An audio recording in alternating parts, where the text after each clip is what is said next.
thing up there here in a second on the screen, probably. And we are live. Got going on, Lexter Dexter. What's up, bud? This is for those of you that don't know, this is James, Greg Gambino's channel. He does a lot of watch reviews. Him and I have blended each other watches in. This is the first time we've done live stream together. And he also does, you do what, VR reviews, virtual VR, reality, Oculus reviews, and all that? Kind of a mixed bag, but yeah, my main topics are watch reviews and virtual reality. But I've been doing YouTube for a long time, since the very beginning. So I've changed my topics so many times. But yeah, right now it seems like it's going to continue to be VR and watch reviews, which is strange because there's no similarities really with watch reviews and virtual reality. But hey, I'm just going to make whatever comes to the mind, and I can create content for on a regular basis. Lexter Dexter, to answer your question, yeah, we do. Probably not right on this one though, because I think we're gonna chat a little bit. But eventually, I do, like whenever we have a random live stream, we do. But today's topic is affordable watches versus luxury watches. What are your preferences? Do you prefer one or the other? Of course, me personally, I know I mainly dwell in affordable watches, and everybody's term for affordable is different. Like my term for affordable might be different than your term for affordable. Like my term, I feel comfortable spending 500 to 2 to 3 ish. I feel like it's kind of an affordable range, and anything after that is, of course, higher end. I feel like higher end. No, I agree. I agree. It all depends on where you're at financially. And I mean, for me, one thing I could say about affordable versus non-affordable, it's, I pay around, like you said, 500, but even getting to the 2,000, 3,000, that's a lot for me. And I will do that, but it's, it's a special occasion. And I wonder, what's better to have, if I maybe would do the one piece that's like, say, a Rolex, which would be a big purchase for me. That would give me like a one piece collection. And for me, I think I like it as long as I can keep buying, selling, flipping watches and keeping that regular flow going, because it's important for me to do that, to build a passion. I think as watch collectors, that's what we like to do. We like to have that passion going, because I could go right now with my finances, one big piece. Let's say I went with a $10,000 Rolex. And let's say I started collecting that way. That would probably be where I'm sitting for a while. And I might, knowing that I'm going to hold that one piece, I would move on and look into something else as a passionate topic, and I would forget about the watch on my wrist. So for where I'm at financially, I like buying the Seikos and where I could keep the flow going, because how it is, no matter what you get on your wrist, you're going to get bored with it and you're going to want something else. And so that's what it is for me. But I will be honest, if I had more funds, my flow of watches, as long as I can keep a flow going, would be Rolex, Omega, all that stuff. Yeah. Definitely. Of course, as you know, I've mentioned many times, I work for a living, as do you. I work for Lowe's. I don't have DuckTales money, as some people call it. Right. So I mostly dwell in the affordable, and I've actually kind of gone, of course, as you know, I've gotten in a lot of higher end pieces too as well, which I like looking at those, don't get me wrong. Yeah, you daydream, but I mostly stick around this range. And like I said, this one here, I'm going to send this one to Mars. Yeah, I've had kind of fun with it. For like $100 watch, it's really surprised me. I mean, how versatile it is. Of course, you saw that video I did. And for like $100, I mean, if that thing had rolls on it, it would probably be a $10,000 watch. Yeah. And it has like an in-house movement, Right, which you're getting that in-house movement. And I mean, for the price range, you could really have a lot of fun with those more affordable pieces. And it's like I said, though, I don't think I would love watches like I do if I didn't buy the more affordable pieces. So I guess I'm going to stay on the side of the affordable, but I'll be sending you obviously another Orient that's very similar, and we can do compare and contrast with the two different ones. Cool. But Tennessee Mike's saying he defines affordable as 500-ish. I would say so, especially with like all the micro brands that are out right now. Like I feel like micro brands, you get a lot of bang for buck in your micro brands, especially like Zlos and all that. Like the Swordfish that I'm sending, the titanium one, for under $400. Everything that you get, you can't really. That really is a sweet spot price. It's a sweet spot price, because that $500 range, I think that's when you start being, depending on what you're shopping for, what brand you're going with, you can get some really nice pieces that have those higher end boxes checked off that really show you what it's like to have a quality built watch. I mean, even if you go with the homage territory, you can get something that's really feels like a real, closer to a luxury style watch around that $500 price point. It's an important price point. I think you can get away with quite a bit in that range, Definitely. Definitely, just like we were talking earlier about the NTH. I mean, that's a great watch for what, $500-600 for it. It Right. comes with the Miata movement, and it has looks of like a Tudor or Rolex or something like that. But he throws his own personal twist, and he kind of makes it look aesthetically. I think it kind of Right. looks a little better than the original. Just because he Absolutely. knows what he would want as like a collector. And then, like I Yeah, and said, as for we that were talking about that $500, earlier too. We were talking about the loom on those things is just unbelievable. I had the it's NTH crazy. Barracuda, and I went out with some friends, and I went in front of my car, and I had my wife turn the headlights on, and I loomed it up just because the loom is unbelievable on those damn things. And putting the watch in front of the headlights of the car, I couldn't believe how Mm-hmm. bright it was. You go indoors, and the thing is still glowing. So it's I have yet to try any other watch that has comparable loom to the NTHs. I know you were saying that Zelos is pretty up there. Oh yeah, Zelos is killer loom. Yeah. I would say they're probably about comparable loom wise. I would say the Zelos might have a little bit better loom, but Yeah. they're comparable. And as They far put out as a lot of great affordable and stuff. luxury, like I'm just like everybody else. I kind of daydream a lot over more expensive pieces, but in reality, I end up buying more affordable because that's kind of my budget.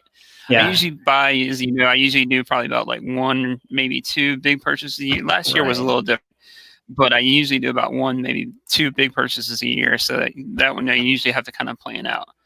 But like I said, If I had my choice, most yeah. comfortable. Yeah, definitely. That's about usually what you do, about $500 probably around there. For me? Or are you talking Yeah. about a commenter? I mean, I'll go up higher than that. I mean, that's probably around the range I usually stick with for just random purchases, around anywhere from $300 to $500. That's normally what I would buy, but I do go up higher than that. But here's the thing. Like I said, if I had more funds, it would be the average range. I'm hearing a little bit of echo, by the way, but the average range would be much higher for me. I'd probably be in the multi-$1,000 range, but I would still buy Seikos here and there. Are you hearing an echo? Yeah. All right. No, I'm not really hearing an echo too much. Are you guys hearing an echo there in the audience? Quick wristwatch check, by the way. I'm wearing the G-Shock. What are you wearing today? I have the Hamilton khaki mechanical PVD, and I also wanted to point out that I'm wearing out in the Barton Band pumpkin strap, and I got the idea to do that from 1010 Talk. He did a video where he showed that off. Thought it was such a cool combo, so I had to copy him. Oh yeah, I like Adam, man. He's giving me pointers on the YouTube channel, help me out. He's the one that helped me out with the thumbnails and all that. So, and Six Killers thing, he loves Rolex and many other. Personally, he can't see himself dropping that kind of money. There's so many. Yeah, that's kind of where affordables come in. I mean, like I know you saw Rick, which is cool dude, on my channel a couple of days ago, and he's got. I mean, if I ever hit the lottery, that's the kind of collection I would have. Like wherever, and he's like I say, he's good people. And, I mean, he's just able to buy whatever he wants, and that would be one day a dream. But as of right now, I'm mainly G-Shock. Yeah, I'll wear what I can. But no, I saw some of the watches he had, and beautiful. There was a Patek, I think you guys showed. I mean, he's got a crazy collection. That guy, that's beautiful. I mean, I would love to have some watches like that down the road, but we'll see where we go. Hey, it's part of the journey though too. I think is collecting, and then the watches I would buy now. I mean, even buying, like, I have a Seamaster that, as you know, for next month, my birthday, Seamaster 2020 model. I never would have 6 years ago when I was getting into this, I would have never spent that kind of money on a watch. So for me right now, that's a lot of money to spend, but it's not anymore for me. It's getting to the point where, like, okay, I want that kind of piece. But when I first started out, spending $4,000 or $5,000 on a watch would have sounded insane to me. But who knows? Down the road, let's keep my fingers crossed that I can afford a $50,000 watch one day. You never know. Well, I never thought I'd be able to. The long time grail was the El Primero. So I figured out I just didn't really wear it that much. Just I don't know if it was the size, and I thought it was too great. Was it because of the Chrono, or? I just think I might not be a Chrono guy as well. Like I seen the picture of that purple one they just came out with.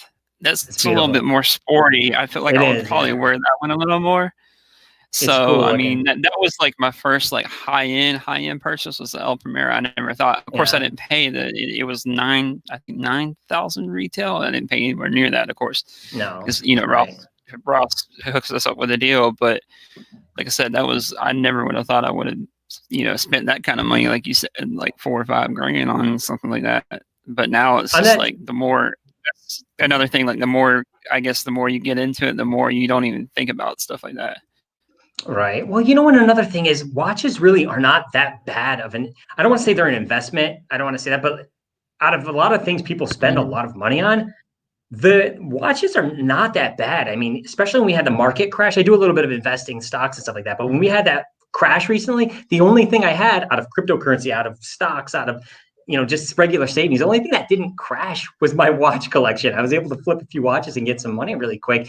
Watches surprisingly hold value really well, unless of course you're buying like fashion watches or something like that. But most, even Seikos, whatever you're going to do, most watches, they do a pretty decent job of holding their value. So I don't think it's the worst thing to spend money on.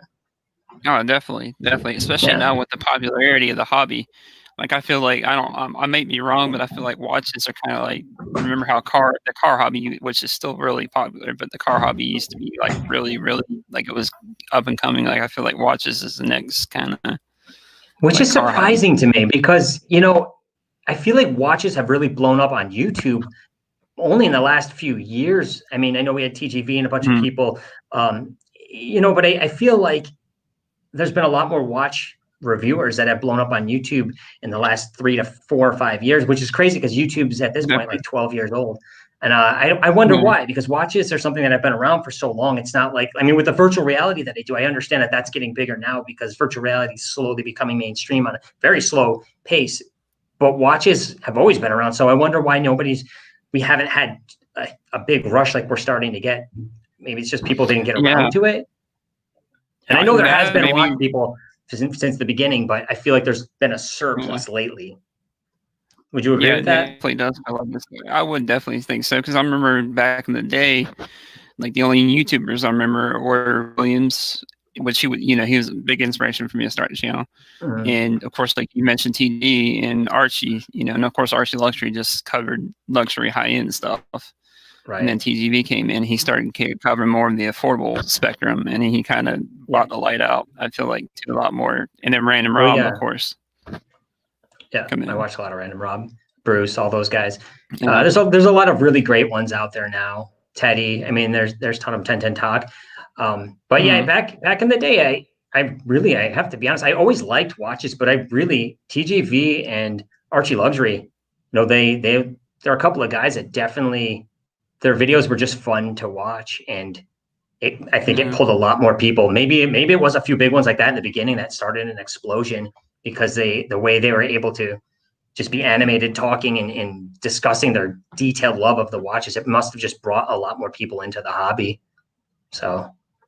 And I feel like with Facebook too, like the popularity of Facebook with all the different forums and things like that, like I feel like that's kind of helped it too as well. Because I remember back in the day when we were talking about when I got my Orange Monster, I was lucky enough to pick up the Orange Monster for $180. Can't do that anymore. No, you can't. This first gen Orange Monster too. But I think like the only forums around that I remember were like Watch You Seek. There was nothing on like Facebook. Now Facebook's got, you gotta have forums with 15,000 people, like average watches and all that. Oh yeah, like all the Facebook groups and stuff now. Yeah, it's a big change. Yeah, I have a question for you actually. Definitely. Because I've noticed with you, I mean, you work really hard at your channel. You do a lot of videos. I do 2 videos a week, and for me that's a lot. But like I noticed you do like every 3 days at least, or maybe even more than that. Do you ever? I'm trying to do almost every day now. Well, you're live streaming too. Like I don't live stream. Like you do a lot of live streaming. You do reviews, unboxings. You're pretty regular. And lately, I've just been wondering. I've been thinking more about burnout and stuff like that because I try to avoid burnout, and it's something I think about. And I guess I'm asking you because you've been hot and heavy for a while because your channel's what, like 3 years old now? I want to say about 2 years now. 2 years, maybe 2.5. And you've been going hard the whole time, which is rare. Yeah. And a lot of people don't. They'll go hard for the first month or 2, and then they'll kind of fizzle out. You didn't fizzle out at all. You kept going, hardcore networking, all that. Do you ever think about or worry about burnout? Because I know I think about it. And sometimes I definitely feel it. Not really, because it's kind of it's a hobby I'm passionate about, and I think people see that, and that's why it's not the channel's finally starting to gain some ground. numbers now. Yeah. Thanks to Random Rob and people like that, that's definitely helped out, and I feel like keeping at it and then working at it more has kind of helped out as well.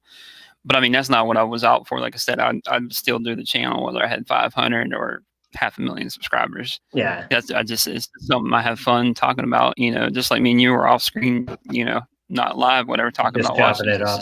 I talk watches all day long because most of my friends aren't really into watches. Right. They think a watch is a Apple Watch. I'm like, no, it's not a watch. Well, that's the thing. Like a lot of people do wear Apple Watches, which that makes me want to get into watch sizes a little down in a minute. But yeah, no, most people wear Apple Watches. And that's another thing that kind of goes back to how much you spend on watches and how much you have to spend, or if homage watches are worth it or not. It's crazy because if you're wearing like a Squale or Steinhardt, a lot of people hate that.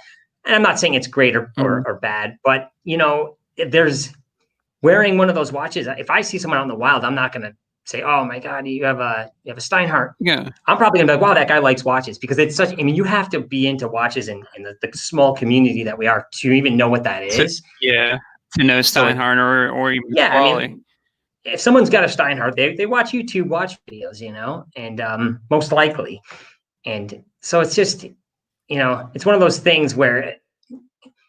It makes you wonder about the affordability, and if with everyone wearing iPhones, iWatches, and stuff like that, most people don't care what you have on your wrist. So if you're wearing a $300 Seiko, a lot of people just think the iPhone watch is the best watch to have right now, and it's just because they don't follow it at the level we do. We're like I think the watch community is a niche group, and we're a little harder on ourselves, I think, because of it. I think we're a little judgmental about like, oh my God, it's got to be the perfect size. It's got to be I have a lot of heritage. Got to be this brand, that brand.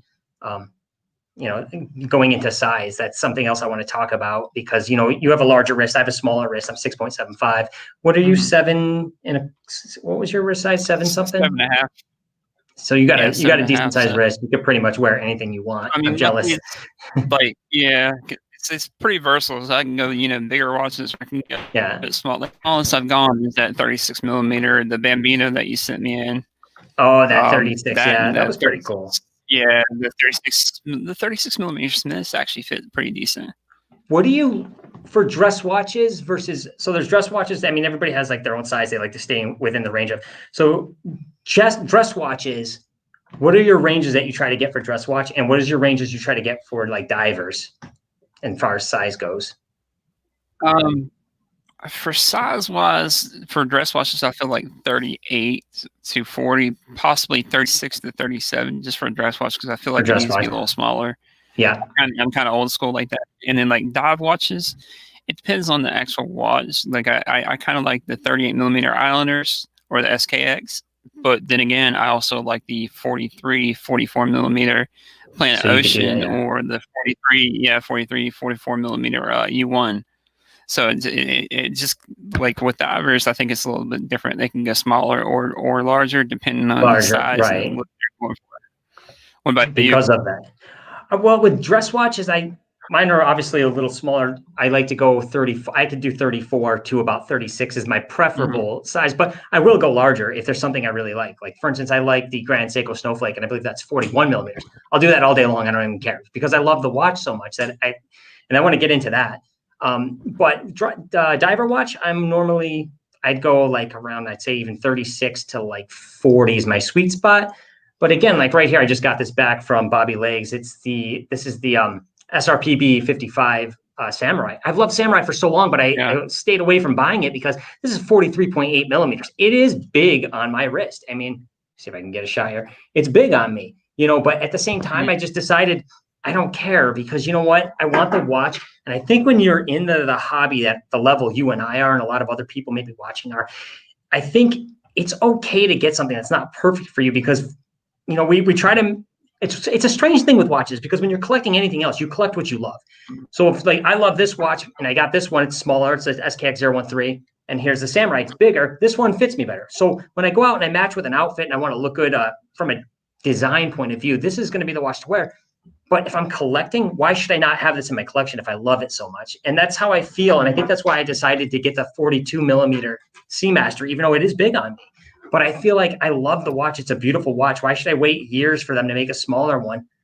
Just get the watch I love, because it's about the passion and collecting, I guess, for me at this point. So I'm willing to bend the rules. Oh, I want to answer this question too about the Apple Watch. What do you think Apple needs to do to the Apple Watch to be considered a collectible? I think that's a tough one, because I guess anything could be considered a collectible. So, I mean, I think that's up to the people to decide. But I feel like it's hard with even comparing Apple Watches to like an automatic or mechanical watch. I have nothing against Apple Watches. It's just they're such different things. I always think it's strange to compare them, because one is a piece of technology that will get dated in a year or two. And like this Hamilton, I can wear it for the rest of my life and give it to my kids if I want. They're just such different things, you know? What do you think about that? And I don't think the Apple Watches will ever become real collectible per se, because they made so many of them, or they make so many of them a year. Like there's literally like thousands of them. Maybe if everybody gets rid of them, and like, you know, once they get 20 years from now, maybe right, they might be.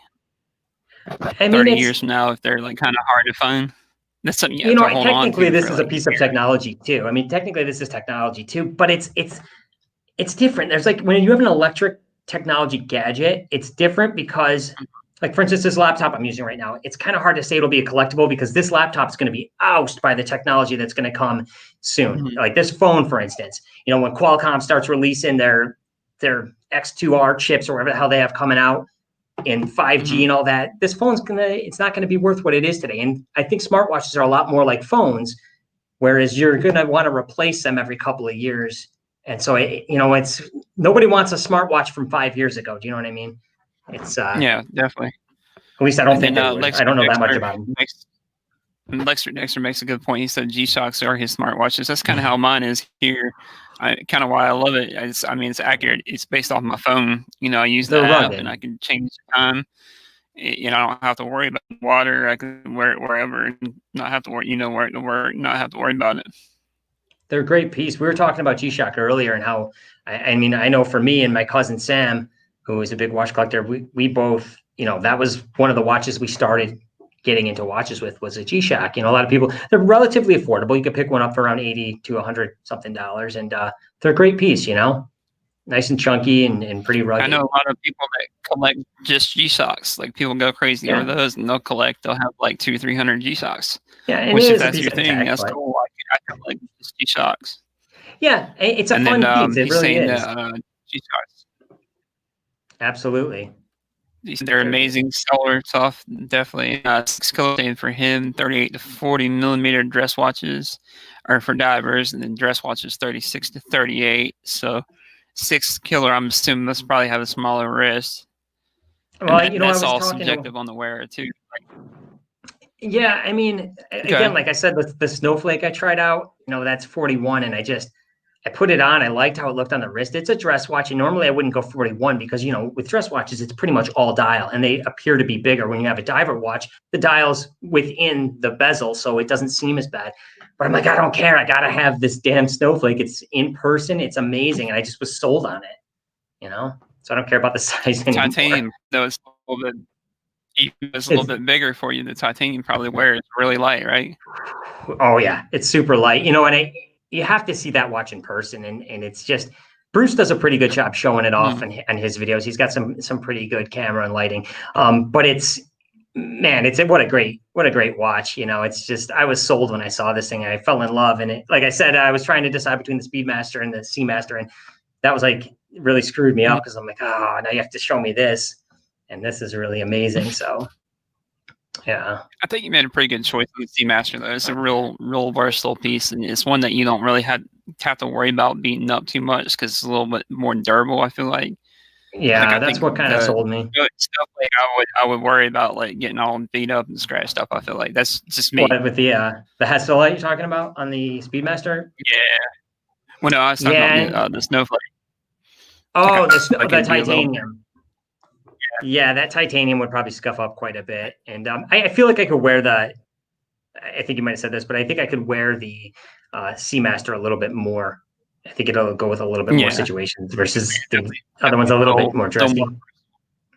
But I'm going to get them both. I'm going to get them both. Yeah. It's only a matter of time. Yeah. It's only a matter of time. So would you consider the Snowflake a grail now?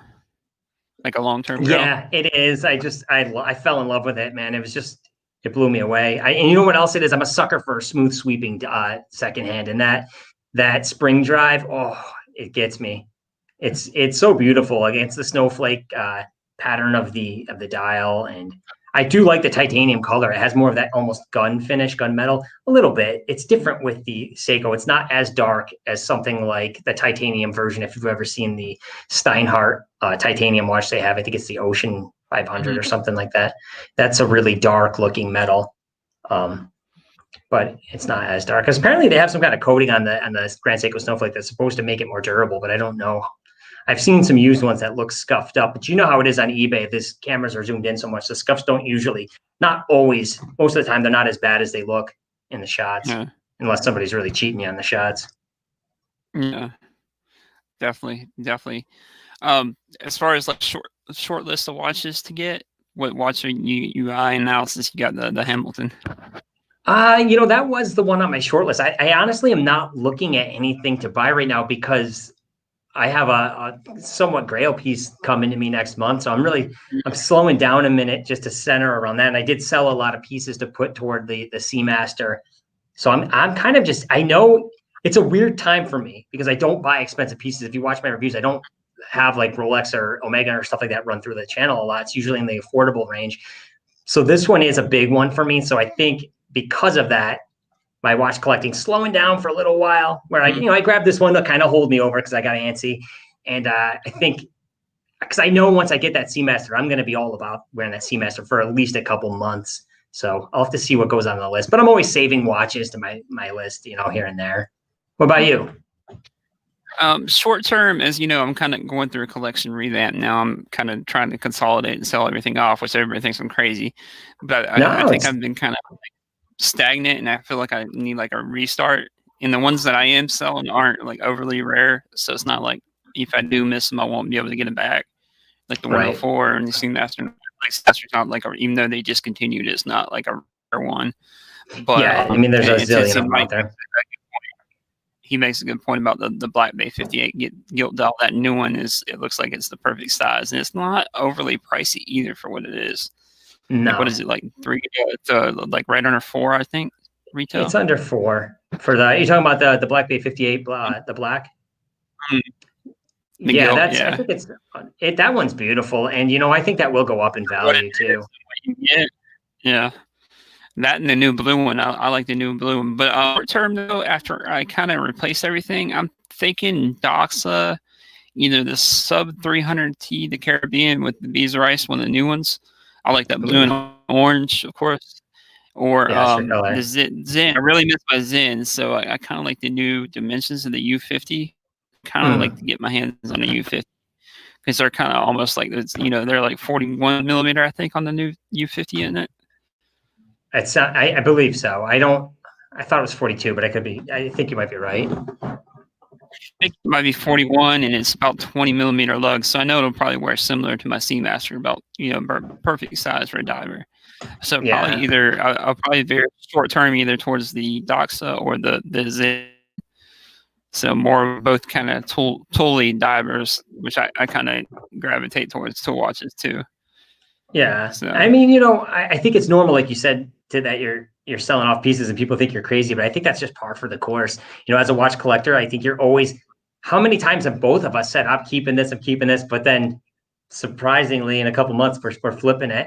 I think it's just part of the game. You know what I think is weird too is when I buy a piece, I don't like to have in my mind, my wife will tell me too, she'll be like, well, you're going to probably sell it eventually. No. I don't want to even think that way because I really want to, like she said that already about this piece, you're going to eventually sell this. I'm like, I don't want to think that way. I want to think like this is mine. I own it. It's a part of my collection. She's right. I probably will sell it before next year. It's just the way it kind of goes, and I think that's because, and that brings me to one of my questions I had for you. Big collection or small collection? Because I fluctuate all the time. I'll have a ton of watches, and then I'll have 2 or 3 watches. And you're saying now you're slimming down. What do you think's better to have for somebody who's just starting out? For somebody that's just starting out, I don't know. I kind of feel like a small collection maybe. But then again, I kind of a big collection doesn't hurt. I mean, if you got the funds, obviously everybody's going to have a different budget. You know, somebody's going to have I'm going to have a different budget from somebody else because it's, you know, just me and the girlfriend basically, and you know, we're not married or anything like that, so I'm going to have a different budget. So I've got, you know, a little more spending cash than some of the people do, but then again, it depends. Like I said, I feel like budget comes into play on a lot of it. Like if you don't have any kids or you don't have, you know, this or that, or you guys like rent and you don't have car payment, and responsibilities, of course, come first. Right. But I feel like it depends on your actual budget. If you can afford to get multiple pieces, like I keep going back and forth towards a smaller collection, and then it's kind of hard to do. I think having a YouTube channel doesn't help either, though, because you kind of want to experience like all kinds of different ones. Absolutely. Yeah, you got to keep a flow going, don't you? And you know, it's part of the fun. I think it's a little different for someone who's a YouTube watch reviewer, I think, because you're keeping content coming through, and it's a different part of the passion, I think, is getting something in there and just tangible, playing with it, getting to feel and getting used to how it functions, and then doing a review is part of the fun for us. But wait, do you feel like if you have a big collection, you only wear a couple of those pieces and then the other ones just kind of don't really get any airtime? That's kind of how it is for me now. Like the main ones that get worn, of course, are the G-Shock. I wear that a lot for work and everything. The G-Shock, the Seamaster, and the Zen. So I know those are going to be kind of hard to let go, which I'm shipping the Zen out tomorrow. I sold it. But again, like I said, if I miss them, I can always get another one. But that's what they're going to replace. Something else is going to replace it with it. Something wearable. And that's kind of why I want to get like a tool watch, something that I know I'll wear. You know, I mean, I don't want to get something like delicate or something I'm not afraid. Of course, at first I'll be afraid to get scratches on it, but over time, the honeymoon stage. Yeah. So I mean, I just want to make sure I get something to wear. And to answer Mike's question, no, I haven't gotten the way. Was that directed towards me, Mike, or was that directed towards James? Did you get the wave dial, James?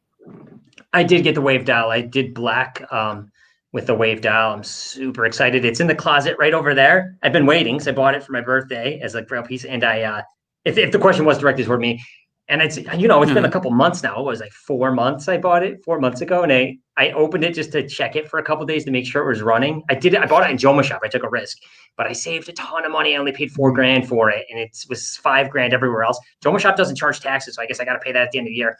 But yeah, that's all it cost me. It was $4,000 flat. I got a couple of discounts in there, and yeah, I'm excited to wear it, and I can't wait. But yeah, black wave dial. Nice. Yeah, that's one of Mike's grails. He's been saving for a while for.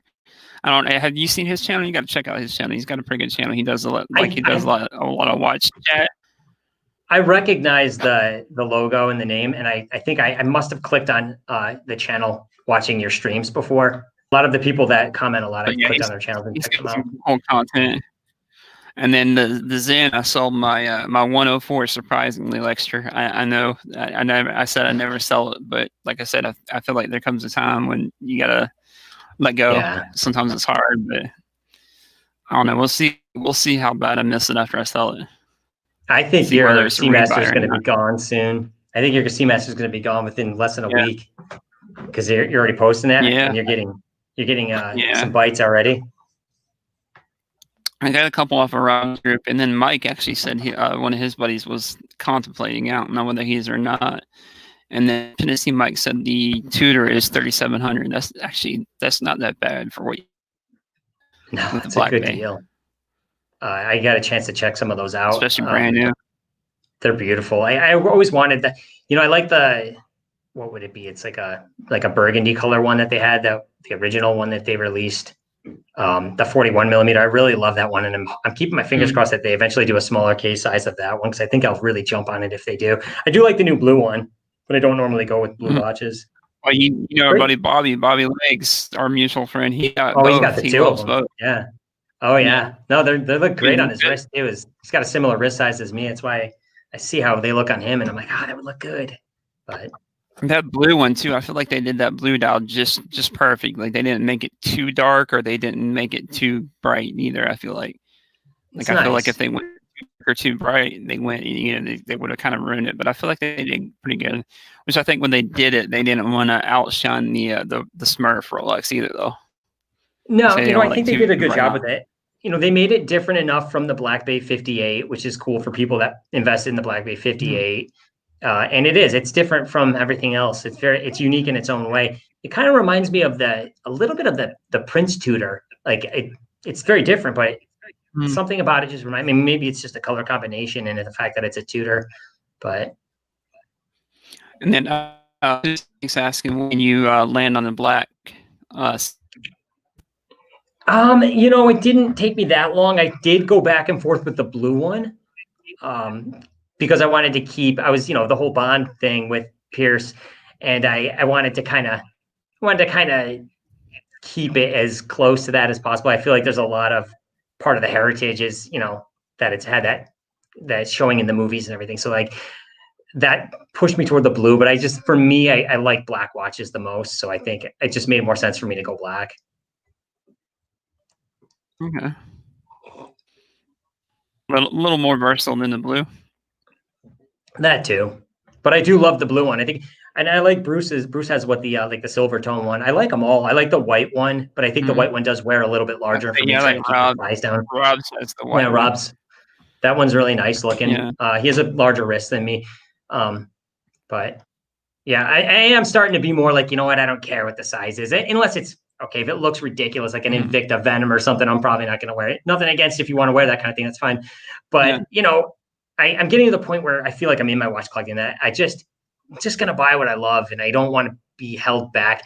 Another thing is I want to bring up is I have a female friend that's a watch collector, and she just doesn't like the female watches, and women, she has a smaller wrist, so it's just, she was talking to me and saying like, and I don't like the women's watches. I like a lot of the men's watches. She likes like Daytonas and Submariners, and she likes the Breitling Navitimer, stuff like that. And so I just told her, buy what you like. Who cares?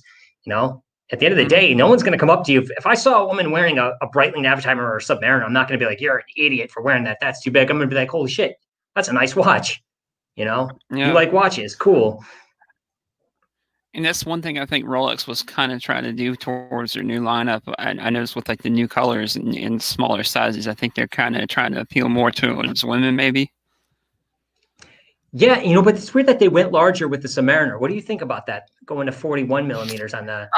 Actually, I watched a video with Crown and Caliber today, I think, and it's kind of like I thought it was. They had side by side, where they had measured the new one and the older model, the 40 mil, and they said it's really about the same. It's really only like 40 and a half. It's not. I'm surprised that the lug-to-lug's not different.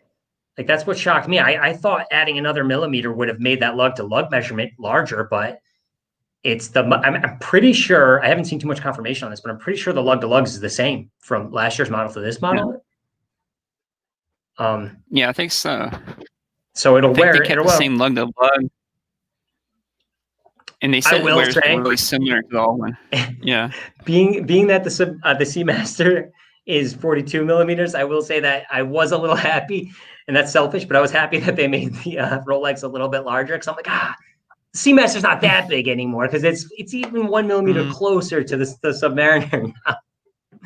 But whatever. And I think you remember when I went to the AD, been about a month, maybe 3-4 weeks ago, and they actually had the Sea Dweller in. That was the first time I actually saw Sea Dweller in person. Oh, yeah, you sent me a photo of that. Of course, I had a bigger wrist, but I mean, it actually fit pretty well for like the chunky sizes on the Sea Dweller. Look cool. Yeah. Yeah. What is the millimeter on that? 43? 43 or 44, I think. It's a big boy. But hey, it's a Sea Dweller. So if I had one, I'd wear it, even though I have storms, because it's a damn Sea Dweller. Yeah. That's one of those things. That's one of those things. If I had the money at the time to buy it, I would have probably bought it. But I don't want $12,000 laying around like that. I think that's what they retail at, like $12,000, maybe 13 after taxes, I think. Yeah. I mean, it's up there. Hey, what's up, Clive? Clive's here. I'm not seeing the chat. I don't have the chat open, so I can't really see what anyone says unless it pops up here. Oh, okay. But And yeah, that basically goes on to back onto, like I said, affordable versus, luxury. That's another thing where because the prices, like I feel like the price has a lot to do with why a lot of people will buy it or why a lot of people won't buy it. Like I said, a lot of people will have a different budget than a lot of people. Like, the next guy might have 20 grand just to drop on a watch, just like that, whatever. Whereas you or I might have $500. But that's not Right. saying, given the person, like I see it a lot too. Like a lot of people say, oh, only Rolex this, Rolex that, or, they down whatever else, whatever other watch, like Squally, whatever else. But they don't get, I don't think they think about the budget factor that a lot of people have. Like that's, $700-800 on the Squally might be a lot for a person to pay for. That might be like a lot of their savings, as opposed to like somebody that has like 20 grand just spend on, drop on a watch. For sure. I mean, I have to be honest. Steinhardt was a good stepping stone for me getting into watches. I had a few Seikos and I bought a Steinhardt Ocean One. And also it was a stepping stone for me becoming a YouTube watch reviewer because I had this watch. I liked it. I had it for a while and I was going to sell it. And I said, why don't I do a review of this watch before I sell it? And I got a ton of views on that one. I think it's over 100-something thousand on that one video, which is crazy because it was like the first watch review I ever did. It wasn't very good. The review wasn't good. The watch was pretty cool. But it definitely grew my passion because it was my first time having a watch with sapphire, with an ETA movement, with solid links and end links. And it gave me a feel, it had anti-reflective coatings on it. And I was like, wow, this watch, looking at it, I was like, this is different than things I've had previous. I saw the differences and it made me really fall in love with watches and want more luxury pieces. And I eventually sold it and moved on to other things, but it was a great stepping stone. And it also showed me, hey, people want to hear more about watches. So I kept making watch videos on every purchase from that point. So I have a little soft spot for those kind of watches just because I know it helped me love the hobby more. Definitely. And that's one good thing. Like we were talking earlier, I mean, I never thought till last year I'd be able to get my Grail, which was an El Primero. So I'm glad I got that experience. It's like a stepping stone. Like you said, it's like the $500,000 watches are kind of like a stepping stone. Then you get more comfortable and you spend more, you do more research. Then you go down that rabbit hole.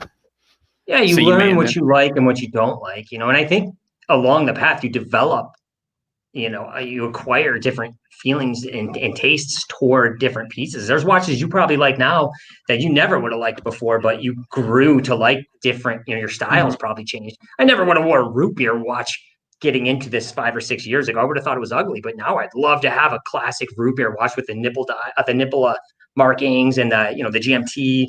I would love to have one. They're like $7,000-8,000 used. Yeah, they're upward. They can go way up from there, but Yeah,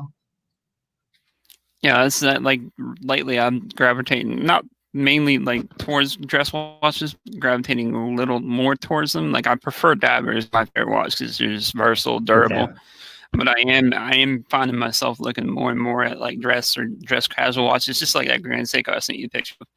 Like I never probably would have. It might be kind of boring to some people, but I kind of like it just for its like utility, Yeah, it's funny you say that because, people that I introduced to the hobby and they're new, some of the watches I show them that I really like, that's boring. It's funny. I notice a lot of people when they first get in, they like a lot of people will like skeleton watches or watches with a lot of subdials. They usually lean toward a chronograph, which I love chronographs. But it's funny because it goes back to the acquiring a taste for different pieces throughout time. I like watches that are smaller, and then, I like watches that are less complicated looking, but more complicated on the inside. And it's just funny because, people, when they're first getting in, it's funny just how your what you like changes so much. And some people that are just getting in hate the watches I like, why would you like that? I showed somebody, like I said, a root beer watch like that. It's ugly. I'm like, I know, but I like it. So everything in the hobby is kind of, subjective. I might like what you don't like. And you might like what I don't like, That's what we can all, find our own, the more experience we get, we kind of find what we like, Right. Absolutely. Absolutely. What do you think about micro brand watches? We didn't talk about that. We might have touched base a little bit on it beforehand, but what do you think about people buying micro brand watches? I know we were talking about NTH. a little bit. But Mm. what do you think about those See, versus like Seiko, like a more mainstream? Yeah. See, I like micro brands because they're a little more personable. I feel like because you actually get to chat with the owner, and I've chatted with a bunch of owners over time. Right. Reviewing a whole lot. That's why I didn't want to like stick like my channel. I wanted to cover everything from like entry level all the way up and everything in between because I didn't want to like stick myself into one, either luxury or affordable but one or the other. I wanted to stick with a little bit of everything because I like everything. Yeah. And I feel like the micro brands, like I said, they're a little more personable, I feel like. Because like I They said, you get to are. chat with the owner where it's not like some nameless face or whatever behind a big corporation. Yeah, I've That's seen why such a mix. that's kind of my take on micros. Yeah, no, I've seen such a mix on people's opinions when it comes to micro. Some people either love them or hate them, but it's, most of the people, I can't say all, but, I've gone to different events. My cousin Sam, as you know, who introduced us, uh, he really pushed me in the direction of microbrands a lot because he's friends with a lot of the people that, own these microbrand companies. So I've kind of went down that rabbit hole. I went to LA Microlux and got, to see some people up close and personal. I've gone to a couple different like watch gatherings for companies like Notice, and you're right. Like the level of passion these people have, they're watch collectors like us, and they love what they do. And I feel you could get a really decent piece for someone who's starting out. If you want to try something, you can get something really decent for not a lot of money. Like Zelos is a great company. They make, I mean, look at the Yeah, presentation on the package that they give you. It's, you're not going to get that in like the Seiko level. You're not for going to get like a wooden box with a roll, watch roll and everything, all that, the crazy loom and all that you get. It's really nice, to try some of these brands. But, I don't think it's something I would do a ton of them. But I think it's nice. If you do have a big collection, I think it's good to have one or two micro brand in there, you know. It's like if you just like like that. beer, you try a home brew, like I know, a right? local brewery, Just like that Zelos, I'm gonna send you. I mean, $400 for titanium. Yeah. Zelos NH35. It's got sapphire crystal, Oh yeah. supernova titanium. I mean, I can't it's wait to like it's check not that even on the out. wrist. Well, For yeah, some I'll reason, tell you guys, like my my chat disappeared on here. I had to pull it up on my phone. So if I'm not pulling chat, guys, I'm sorry. I'm having some technical difficulties there. mine just But popped what were off. you saying, James? No, I was just saying that, when I went to Microlux, that was one of the brands I was really impressed with was Zelos. I like their designs. They're very unique. They're very modern, and they wear well too. That was one of the reasons I didn't think I'd want to try one of them out because I thought they were too big, most of them. But seeing them in person, the lug to lug's pretty short on most of those Zeloses, and they wear well and they look great. And it's definitely a brand I want to have in my collection at some point. Definitely. I'm seeing here on my phone. Claude made a comment that H Moser is a microbrand, which is true, and they're really high end too.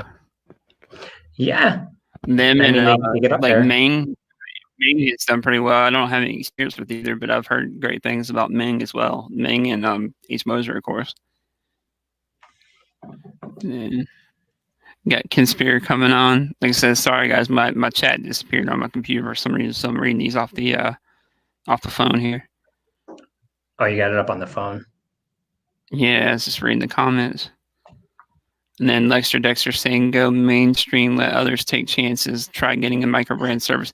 Well, the getting a microbrand service these days actually isn't too bad because a lot of them have the NH35, or they have the Miota, or they have the ETA Right. or Salida movement too, and that's where you don't really take a real big risk because a lot of those movements are only like I know the NH35. I'd probably just source a new movement. It'd be cheaper to do that. But like the ETA and the Salida, you can get service for what, like Right. $200-$300. Oh yeah. I Yeah, mean I those mean are those if are you play rare. it, yeah. And then I haven't really noticed too many. Is H Moser in it? I haven't really noticed too many micro brands with in-house movements. No, not that I know of. I mean, I'm not too familiar with that one. Yeah. Orange Hand said he just gave his 12-year-old a Dan Henry 1970. Great little watch with Seiko. That's awesome. Get him Yeah, in the hobby early. And then Amin that's said really that cool. Moser is in house. And then what's going on? Conspirator just joined us. Like I said, sorry about the chat, guys. It's kind of, I don't know what happened to my computer there. It just kind of disappeared all of a sudden. But Yeah. we're about to head up here on an hour. Are you about ready to call it a day for now? Yeah, I think I asked all the questions I wanted to get to. But before I go, though, I just want to say again, congratulations to you because you've been hustling really hard and you did just pass over Thanks, 1,000 man. subscribers. I know that's a big milestone, and you definitely deserve it because you grind hard. You do a lot of networking. I could become somewhat introverted, and you definitely twist my arm to, you're always like commenting and messaging me and keeping in touch. And I think that's been really cool. You've become a really good friend over the last couple of years, and just definitely thankful to have you. Thank you to having me on, the chat Definitely, man. here. And And congrats to guys, everything. those of you that haven't already, go over and subscribe to James' channel, The Great Gambino. I'll leave a link after we get off here to your channel, and that way they can go over and subscribe. And like I said, go over, check him out. He does a lot of like virtual reality videos. He also does watches. He does a little bit of everything. You've been doing the YouTube thing for what, about 6 years now? Oh God, I started YouTube actually when I started with the year it started. I think in like 2006 I started, but then I switched to a new channel a few years later. So I've had my channel that I'm on now for 11 years. Actually, if you go to my main page, my main YouTube channel, the video you'll see is all about my journey after 10 years of having a channel. It's been a journey. It's been one of the only consistent things in life for me. So yeah, I love it. And like you said, I do a lot of different Thanks, things. man. It's random. Appreciate your time, man. Appreciate everybody for coming on. We'll call it a day at that. See you guys later.